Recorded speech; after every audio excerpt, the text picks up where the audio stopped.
Oksidativ stres bəzi hallarda kişi sonsuzluğunun 30-40% halda səbəbi oksidativ stresdir. Bu zaman reaktiv oksigen radikalları spermatozoidi zədələyirlər.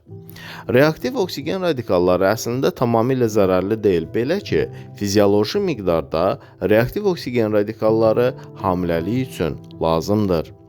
Burada proses kapitasiya üçün, yəni spermatozoidin fertilizasiya qabiliyyəti qazanması üçün, hiperaktiv hərəkət üçün, yəni quyruğun güclü hərəkəti üçün, akrosom reaksiyası üçün, yəni zona pellucidanı keçmək üçün buradan söhbət gedir. Reaktiv oksigen radikallarının artması spermatozoidi zədələyir və bu radikalların əsas patoloji mənbələri aşağıdakılardır: varikoseli, siqaret, infeksiya və leykospermiya, piylənmə, diabet, qızdırma, toksinlər, havanın çirklənməsi və radiasiya.